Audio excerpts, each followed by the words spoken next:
Good morning, everyone. So today is Monday, the 16th of February. As usual, we are here gathering at this time to do this morning chanting, to show our respect, appreciation, and homage to the Buddha for his kindness and compassion towards all living beings.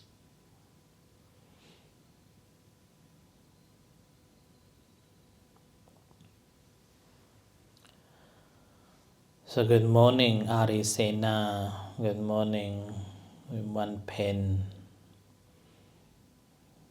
for coming to attend this morning's chanting. And we have a cabin here for this morning chanting.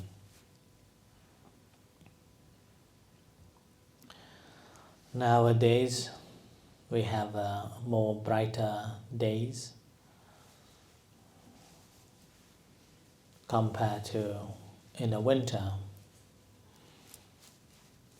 a very dark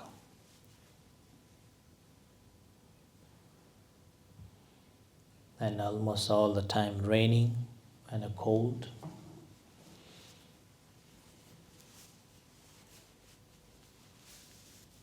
And now we have a more daylight. Daylight is increasing. Even just before the 7 o'clock, we can see clearly the sky is much clearer and brighter.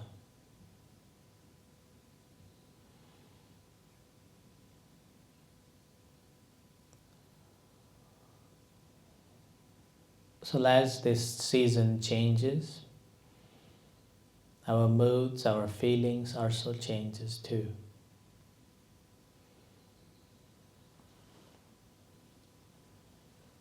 In winter, we feel a bit more depressed due to the cold, damp, and the dark. Often we don't want to do much things.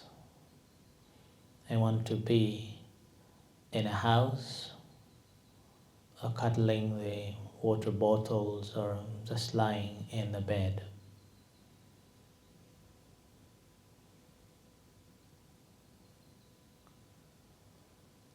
Whereas other seasons, now the spring comes, and then during the springtime, as we see the new life beginning to flourish, it brings the hope, it brings the cheerfulness in our faces. Our emotions gradually sprout into the positive and happiness.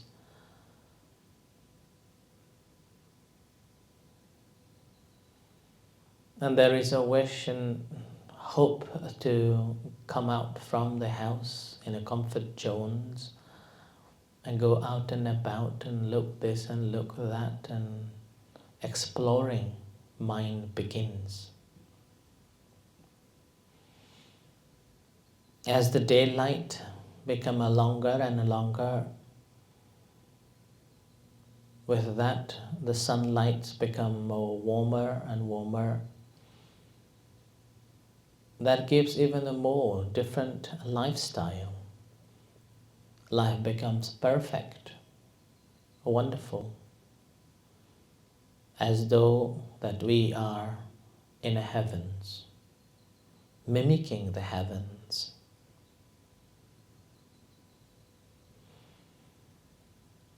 And we also forget that this is the moment won't last long. We mesmerize ourselves, blend into this new culture, new weather, enjoying and having fun and having around, out and about, we completely forgot during that summertime that there is a winter. As the summer we enjoy comes to the end, gradually, once again, it hits in our hearts that the winter is lurking, peeking, and laughing at us.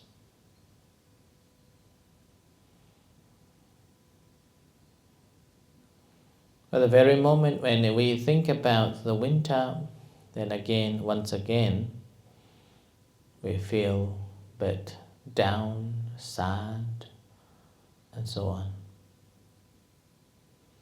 Our life is no different. Sometimes we feel or we experience a joy and happiness. Other times we experience a sadness and a sorrow. And along the way we can recall those memories, those experiences that they didn't last long. They were just for temporarily, until we found something new that's lurking out, like the after winter, spring, and after spring, the summer, and summer to autumn, and so on. But those experiences we won't forget. Those experiences became a lesson, became a foundation that we build on to establish ourselves, to become a more stronger than before. The moment when we understand in such a way, the past will not be disturbing us. We will not be distracted, and we will not be destroyed by that past. If that destroys, it would have been long time ago. But we survived. And we continue surviving.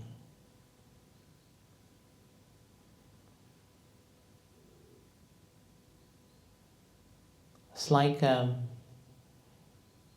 riding a bicycle.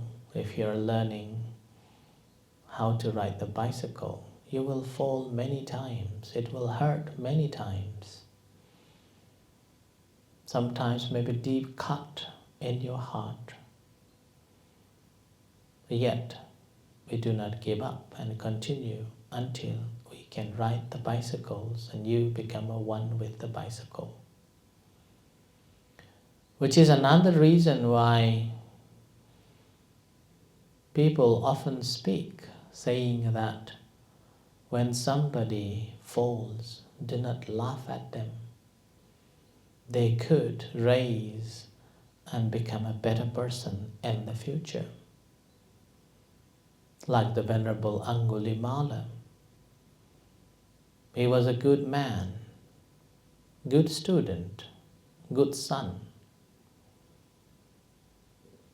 But due to some reasons, friends become jealous about his character, his goodness, and plot, which made him to be a serial killer. Nobody wanted, left in the jungle, hunting for the fingers, thumbs of the people, 1,000 fingers. He became a bandit, living in the forest, waiting for the people, a passerby, and catch them, cut their fingers out and keep it. As his teacher wanted him to do so. He did it. ruthlessly killed thousands of people. But his conscience was purely to satisfy a teacher and fulfilling his study. And with that he became a person of a horror. No one wanted to speak about him, no one wanted to face with him. He became very isolated. He lived in the jungle, under the trees and so on. But when Buddha met him, the Buddha said that you haven't stopped. You haven't stopped the killing. The kind words of the Buddha changed his perception, and then he became a monk. After he became a monk, he went around in the villages, and all the villagers frightened of him, even beat him, stoned him. He comes back to the Buddha crying. The villagers didn't want him. Villagers are still angry at him. Then the Buddha taught him, saying that this is your result of what you have done. Spare kindness and compassion towards these people. With the mindset, new mindset, that ever since I became a monk, I have done nothing wrong. So with this truth, may all beings be happy.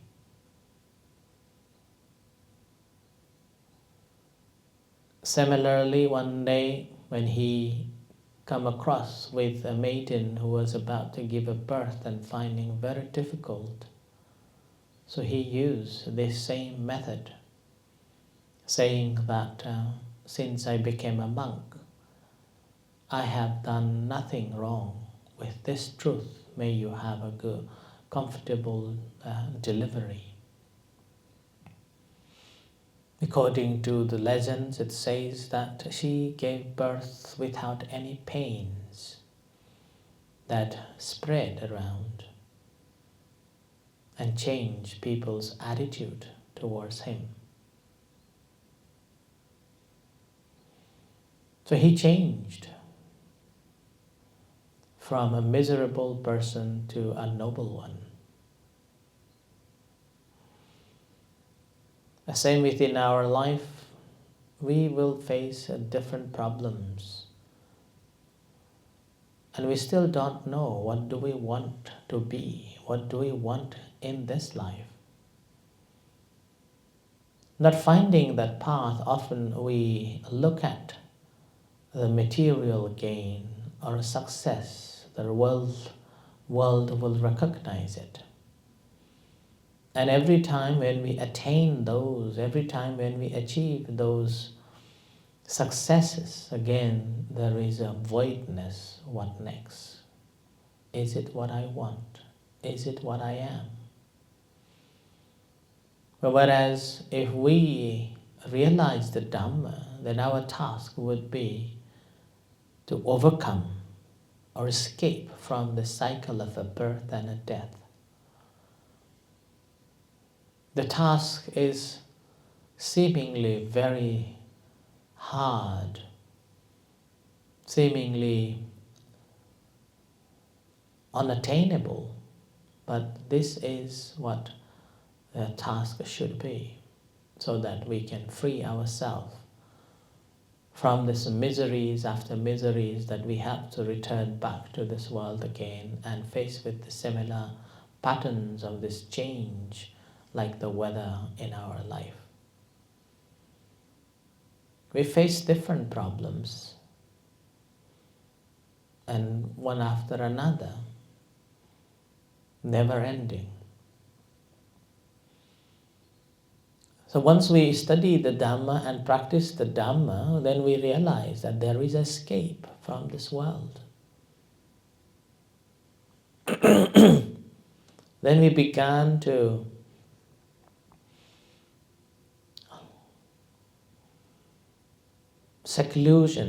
began to find the seclusion and practice the Dhamma.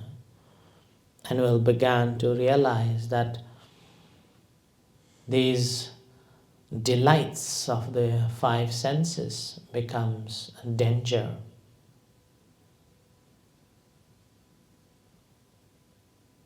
And rather than enjoying and merging into it without knowing the danger of it, we began to explore and seek for the escape from this world.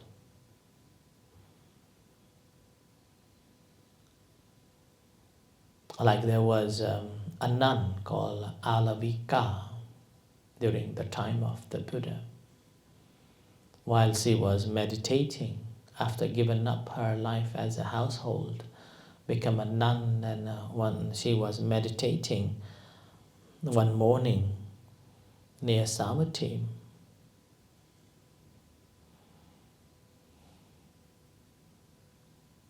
just after the meal, that time she was approached and said that you're still beautiful, you're still young. Why you become a nun? Meditating in such a way, there is no escape in the world. So what will do with the seclusion that you are holding on? Go and enjoy the erotic delight, the sensual pleasure, so that at the end you won't regret. And such ones we will come across quite a lot in our life, which is the reason why whenever there is a party, we can spend time, or we can make a time to attend despite of how busy our life is, simply to entertain and delight in that temporal happiness, thinking that this is the only life that we have. We should not be thinking of anything else, and simply gaining the entertainment and happiness, temporal happiness for this life, not concerned of following lives or not thinking of finding the escape from this world. And this particular story of Alavika is quite a significant and quite a relevant to the modern world. That modern world is moving towards it, and we all enjoy in it. Whereas nun Alavika, after hearing such discussion or such words, because she has understood the Dhamma and practiced the Dhamma and have seen the danger of a delight in essential pleasure, he replied to them saying that there is an escape in the world. And I have personally experienced it.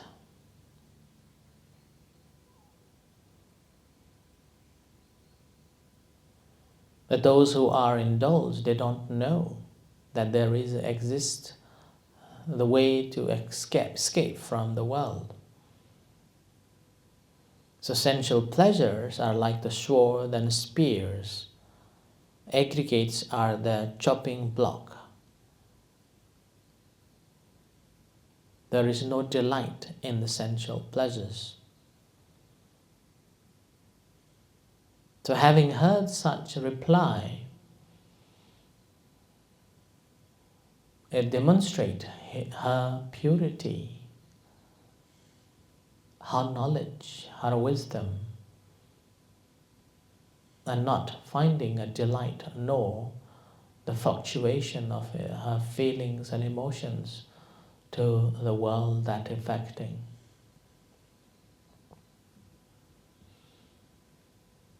So we also need to practice in such a way that rather than just entertaining our senses and fluctuating our feelings and emotions due to the events and experiences that we come across, and experiencing a sadness and disappointments and happiness and so on,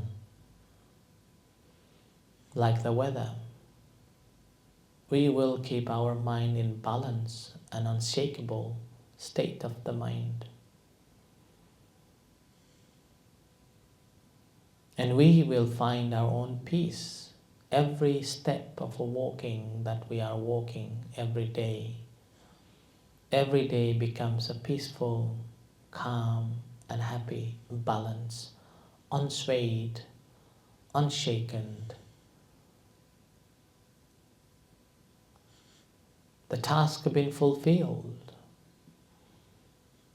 and we gained the real happiness in this world and hereafter. So that's why it's a very important to practice the Dhamma and understanding the Dhamma for our own sake and for our own happiness. And developing wisdom to see things the way things are, and gain the true wisdom and true path to find the escape from this world. So on occasion of the half moon today, I wish you all the best. May you all be well and happy. Whatever you may have a good wishes, all those good wishes come true.